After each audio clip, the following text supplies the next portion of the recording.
Bonjour à tout le monde et bienvenue sur KWZ TV Lozère, et comme c'est écrit sur le panneau devant nous, le panneau lumineux qui clignote, bienvenue à Florac, Trois-Rivières. Nous sommes place du souvenir. Ça a sonné au temple qui est ici sur ma droite à Florac. 11h a sonné, donc nous devons être aux alentours de 11h05. Bienvenue sur votre chaîne KWZ TV Lozère. Et nous avons choisi d'être à Florac aujourd'hui pour la cérémonie du 11 novembre, qui plus que jamais a une résonance particulière avec ces problématiques internationales. Juste pour mémoire, un petit peu d'histoire. C'est pour commémorer la victoire et l'armistice du 11 novembre pour la Grande Guerre, la première Grande Guerre mondiale, 14-18. Qui a engagé 70 pays, rendez-vous compte, 70 millions de personnes qui ont combattu et 10 millions de personnes qui sont décédées au cours de cette horrible guerre. Voilà, on espère qu'on n'y retournera jamais, même si en ce moment, on peut le dire, c'est vraiment compliqué. Nous sommes ici en direct de Florac. Les officiels, normalement, sont partis de la mairie de Florac avec les porte-drapeaux et toutes les personnes qui seront présentes pour la cérémonie sont partis aux alentours de 11h de la mairie. Bonjour monsieur. Cher monsieur, comment ça se présente? Comment ça se prend? Très bien. À 11h15, début de la cérémonie. Voilà, vous voyez, le cortège arrive là. Le cortège arrive. Eh bien écoutez, voilà. Alors, le cortège arrive. Eh bien, je vais vous laisser vivre en direct les cérémonies du 11 novembre ici, depuis Florac. Bienvenue, partagez, likez bien sûr. Et je vous laisse apprécier.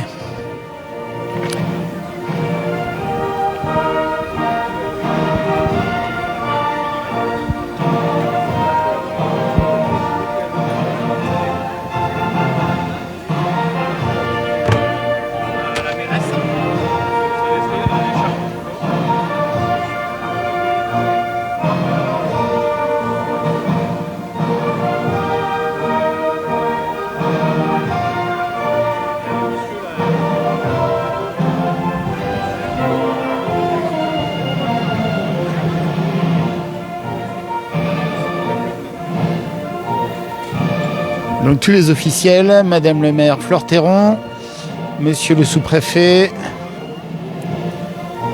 et tous les officiels qui suivent.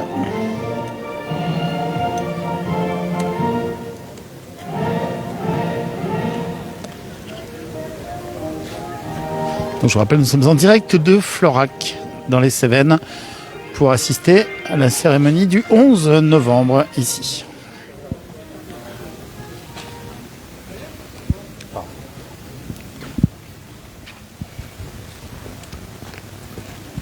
Donc Fleur-Théron et le sous-préfet s'avancent. Le temps que les choses se mettent en place.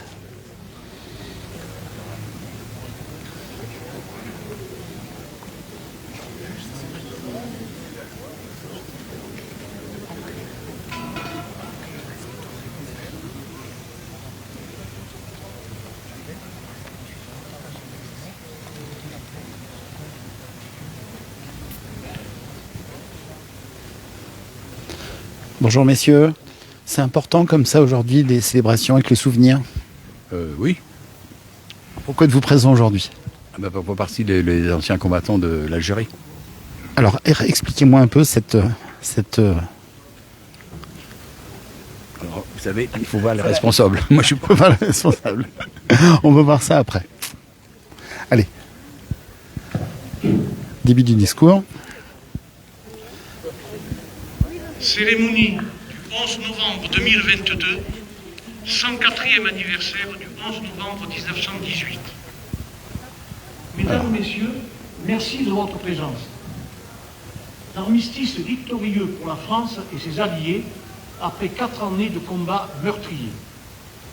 La Lozère est le département le plus endeuillé de France, avec 6641 poilus tués, soit 5,1% de la population lozérienne du moment.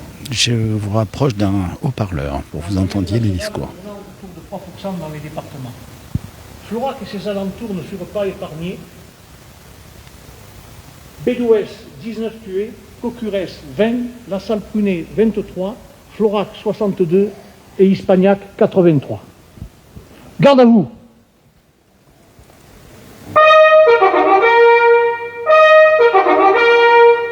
Honneur aux autorités.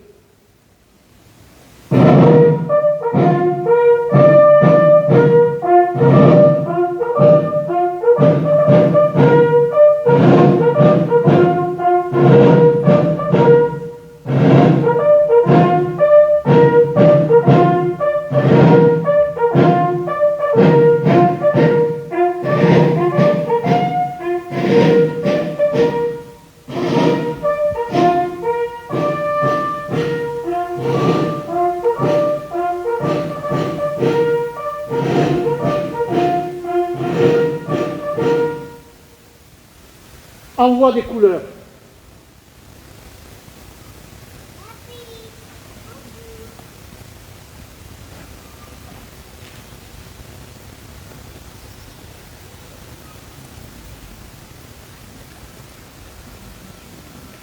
Je vous rappelle, nous sommes en direct depuis Florac.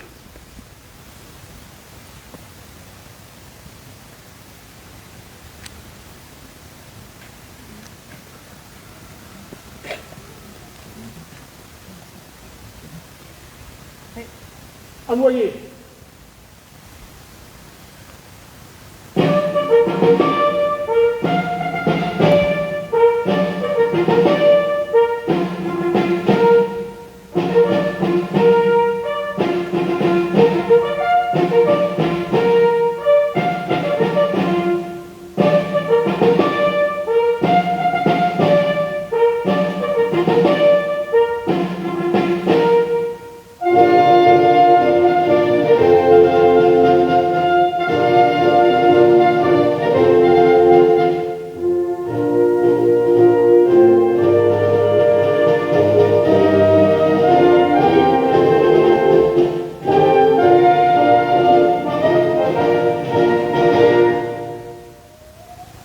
Repos. Ouvrez le banc.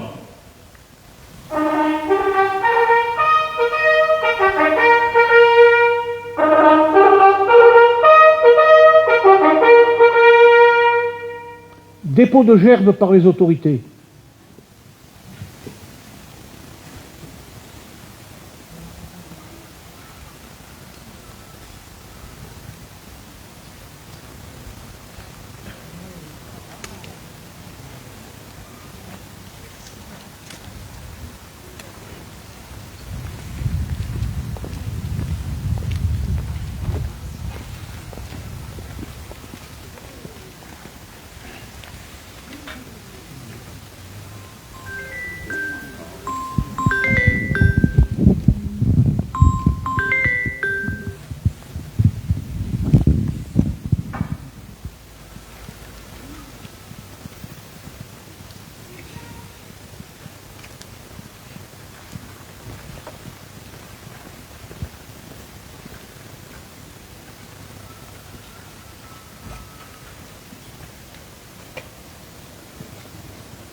Madame Flore Théron, maire de Florac Trois-Rivières, va procéder à l'appel aux morts.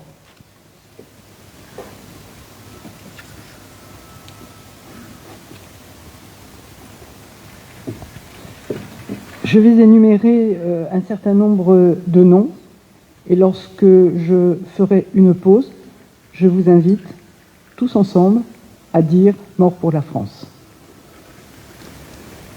Marcel Glaise, Justin Grenier, André Géminard, Paul Agulon, Pierre Agulon, Paul Mazoric, Louis Coulon, Marcel Végalier, Émile Pellatan, Léon Corbessas, Émile Dide, Calix Pascal, Albert André, Léon Jourdan, Henri Broussous, Julien Firmin, Léon Gauss, Charles Martel, Laurent Boudon, Émile Ours. Mort pour la France.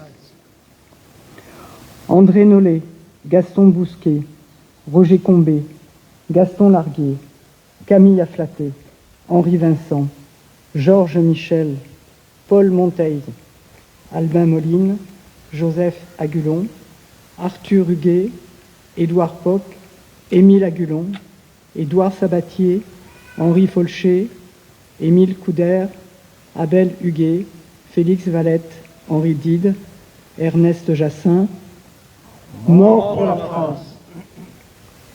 Léon Grenier, Paul Grandon, André Portalier, Fernand Bognol, Paul Serrière, Fernand Clavel, Édouard Bougnol, Arthur Privat, François Oziol, Camille Célérien, Albert Boissier, Henri Salgues, Samuel Hébrard, Louis Folcher, Louis Castan, Germain Pascal, Marcel Chabrol, Arthur Freyss, Paul Provençal, Louis Ménadier, Marcel Donadieu, Jules Folcher. Mort pour la France.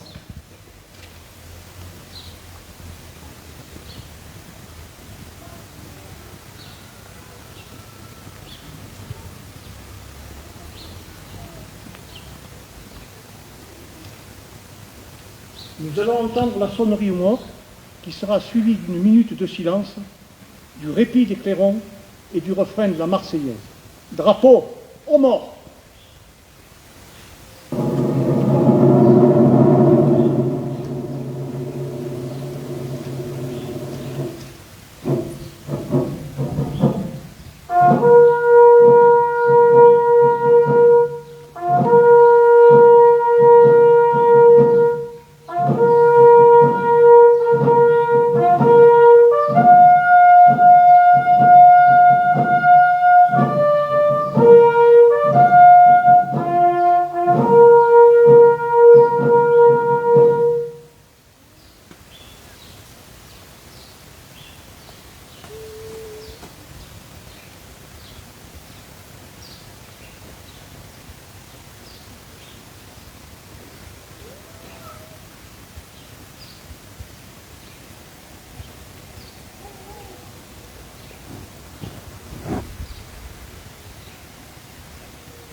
Repos.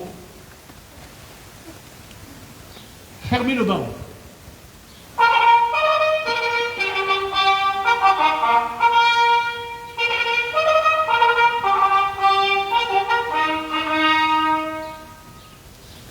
Allocution et discours dans l'ordre protocolaire. Drapeau bas.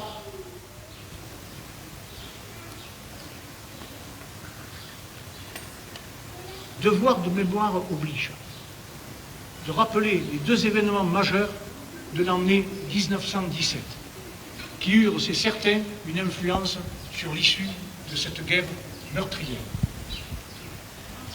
D'abord, les mutineries de 1917 sont une série de révoltes au sein de l'armée française.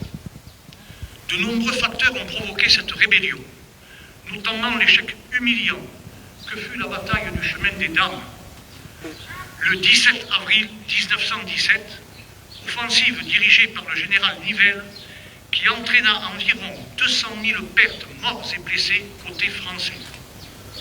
Ensuite, les conditions de vie effroyables des poilus, le froid, la boue, le déluge d'obus. Je me déplace pour vous proposer une sonorisation meilleure. Il y a un des haut-parleurs qui ne fonctionne pas. Donc je vais vous rattraper le haut-parleur qui fonctionne. Les sanctions sont rapides. 3500 condamnations, dont 1381 de travaux forcés et 554 condamnations à mort. Donc seulement 49 furent effectives. Un simple rappel, Il y a eu 200 exécutions en 2014, en 1915 260 et en 1916 très peu. S'il n'y a eu que 49 exécutions sur les 500, plus de 500 qui avaient été décrétées, qui avaient été prises, c'est que le président de la République, Raymond Poincaré, gracia 95% des cas qui lui furent présentés. Le deuxième événement majeur, l'entrée en guerre des États-Unis d'Amérique. Le président Wilson annonce l'entrée en guerre de l'Amérique le 4 juillet 1917.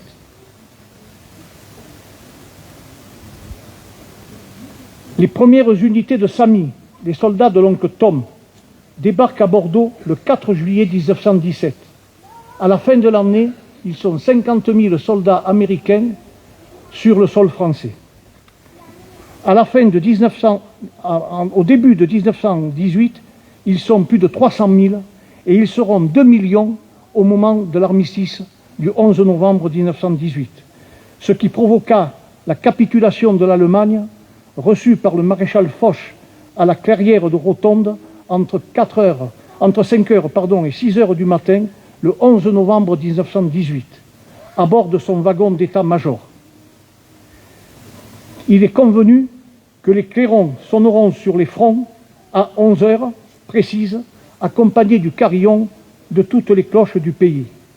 Et c'est là où encore la Lozère connut un événement douloureux.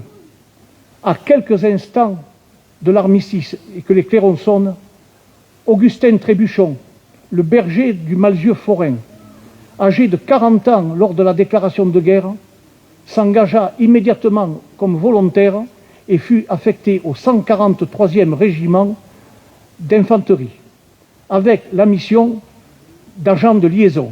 Ça veut dire que pendant 4 ans, il a circulé sur tous les fronts, aussi bien aux Ardennes, dans la Meuse, à Verdun, au Chemin des Dames, pour transmettre les messages de l'état-major. Il a risqué sa vie tous les jours, à tel point que ses camarades de combat l'appelaient Monsieur la Chance. Eh bien, lors de sa dernière mission, quelques instants avant que sonnent les clairons, alors qu'il portait le message pour faire sonner les clairons à son capitaine, le capitaine Le Breton, il est frappé d'une balle en plein front. C'est vous dire si c'est un emblème pour la Lozère. Et il faut savoir que notre actuel secrétaire d'État aux anciens combattants a l'intention de relancer l'image du Bleuet de France en se servant justement de la personnalité d'Augustin Trébuchon pour son dévouement et son service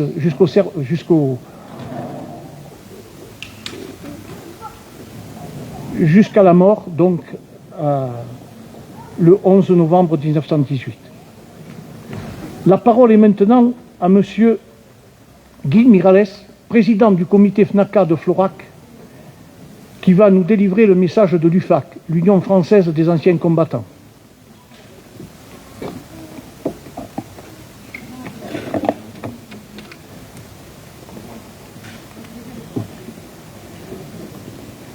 Message de l'UFAC du 11 novembre 2022.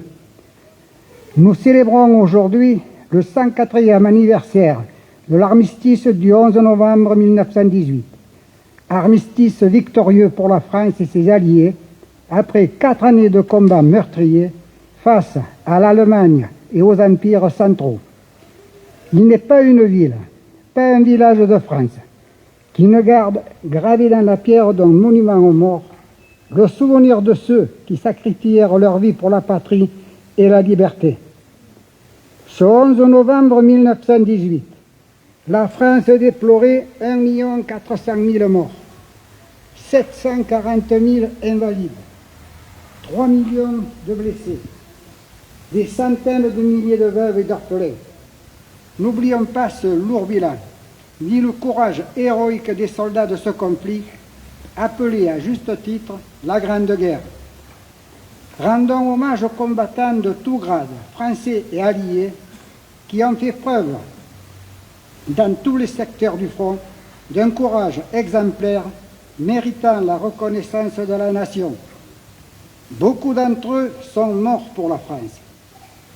En cette journée de recueillement, ayant une pensée pour nos soldats tués ou blessés ces derniers mois en opération extérieure, inclinons-nous devant la douleur de leurs familles. Depuis février dernier, un conflit majeur se déroule sur notre continent et les conflits régionaux sont en cours ou latents un peu partout avec le risque qui dégénère ou s'étendent.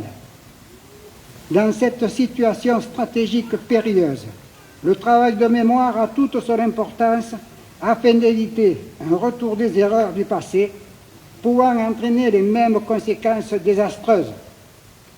Ainsi, l'Union française des associations de combattants et de victimes de guerre, l'UFAC, fidèle au souvenir de toutes celles et tous ceux victimes de toutes les guerres, invite la jeunesse pour un monde plus juste, plus solidaire, plus fraternel et en paix. Vive la France, vive la République.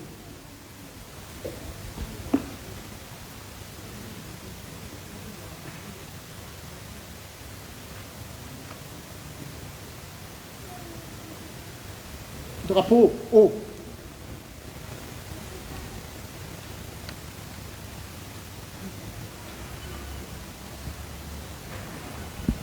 La parole est maintenant à M. David Ursulé, sous-préfet de l'arrondissement de Florac-Trois-Rivières.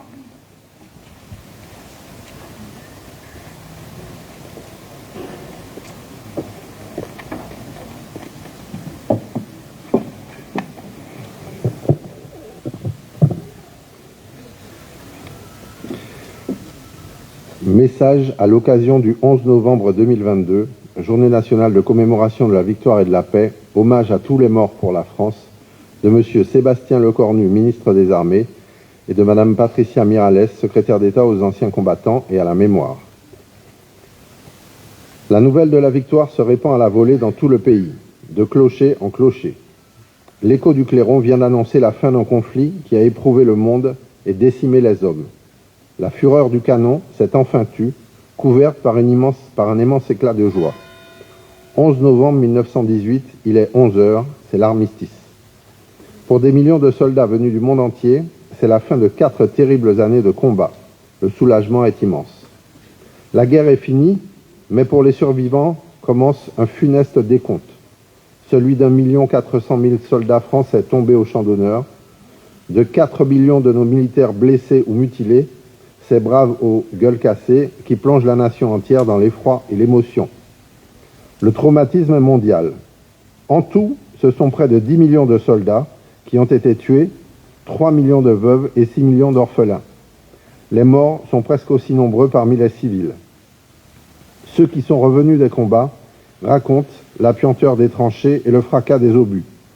Ils expliquent la peur avant les charges, le courage qu'il faut pour sortir des abris et donner l'assaut aux lignes ennemies sous la mitraille. Ils disent l'horreur du spectacle de leurs frères d'armes qui tombent à leur côté. Souvenons-nous de leur bravoure et de leur sacrifice. Commémorons ces soldats dont les noms doivent rester gravés dans nos mémoires, comme ils le sont sur nos monuments aux morts, dans les villes et les villages de France, dans l'Hexagone comme dans les Outre-mer.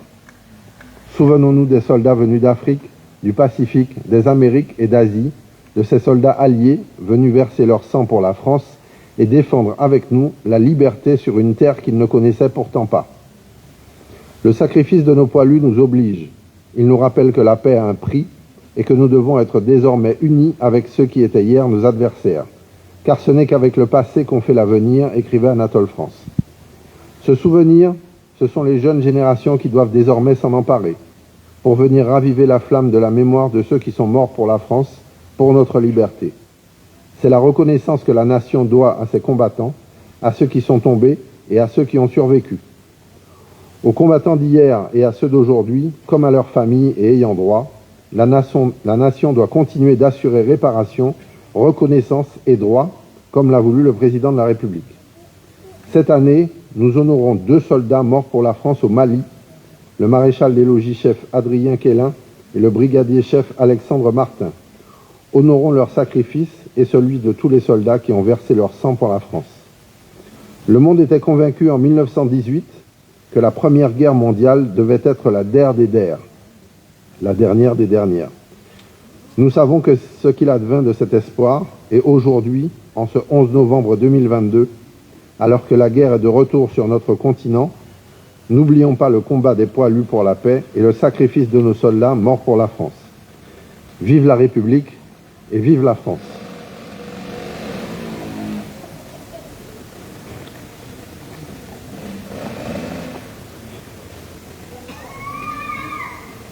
Liste des soldats morts pour la France en 2022. Maréchal des logis-chefs Kélin Adrien, 29 ans, mort le 12 octobre 2021. Mort pour la France. Brigadier-chef Martin Alexandre, 24 ans, mort le 22 janvier 2022. Mort pour la France. Je vous remercie.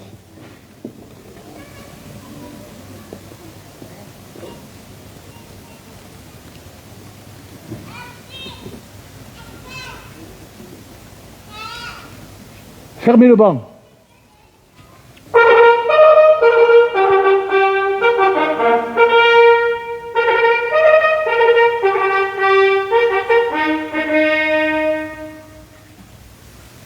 Nous entendons notre hymne national, la Marseillaise, qui marquera la fin officielle de la cérémonie.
Drapeau bas. Mesdames, Messieurs, au terme de cette cérémonie, la municipalité vous invite à un vin d'honneur qui sera servi dans la salle du conseil municipal. Et tout à fait pour terminer la cérémonie, j'invite les autorités à venir saluer les porte-drapeaux.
Je vais essayer d'avoir une interview de monsieur le sous-préfet dans un instant.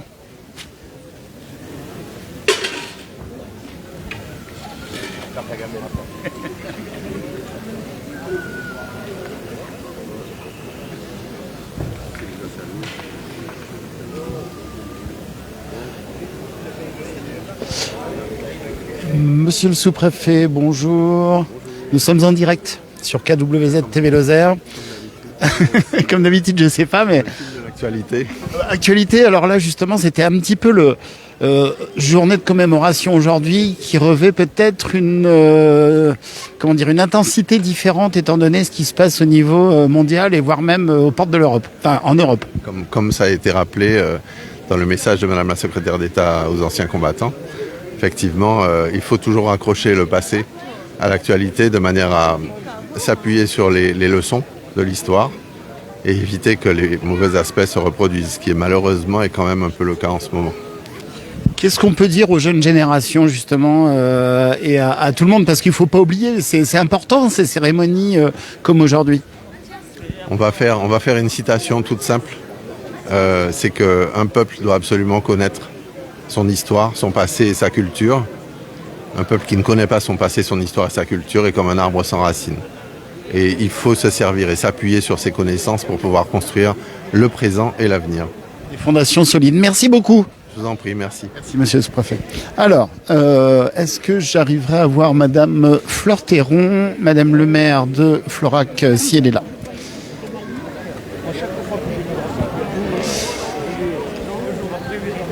C'est toujours délicat d'interrompre des personnes en discussion. Madame Fleurteron, bonjour. Bonjour Madame le maire. Nous sommes en direct sur KWZ TV Lozère. Je disais que monsieur le sous-préfet, aujourd'hui c'est cérémonie du 11 novembre. Le souvenir est très important, mais ça revêt une particularité avec ce qui se passe au niveau mondial. Hein. Absolument. D'ailleurs, un des orateurs l'a bien souligné. Nous vivons actuellement un conflit à nos portes.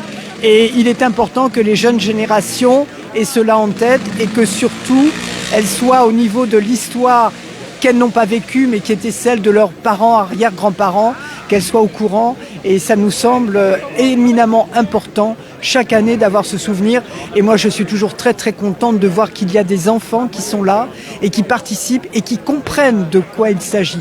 Donc ça, c'est vraiment tout à fait remarquable. Et chaque année, c'est avec une certaine émotion, mais une grande envie de faire passer ce message. Et c'est pourquoi nous sommes là. Vous avez mis le doigt sur un... J'ai retenu un mot, enfin toute la phrase bien sûr, mais un mot particulier qui est important pour que les gens, pour que les enfants, les jeunes générations comprennent. Et ça, c'est, je pense, un des piliers. C'est absolument important. D'ailleurs, il y a eu la citation qui a été faite par le sous-préfet d'Anatole France et qui disait qu'il faut connaître le passé pour construire l'avenir. Et je pense que c'est ce message-là qu'on fait passer et que ces jeunes devront avoir après dans leur vie d'adulte. Sans oublier la triste histoire de monsieur Trébuchon qui allait répandre entre guillemets la bonne parole et qui à la dernière seconde, au dernier moment n'a pas pu profiter de cette liberté. Madame le maire, merci beaucoup. Merci à vous, bonne journée. Bonne journée. Donc nous étions en direct depuis Florac, ici pour la cérémonie du 11 novembre, cérémonie du souvenir, en espérant que rien de grave ne se passe, même si on peut avoir des inquiétudes légitimes ces derniers temps. Voilà, passez une très belle journée sur KWZ TV Lozère. Retrouvez d'éventuels autres directs au cours de la journée.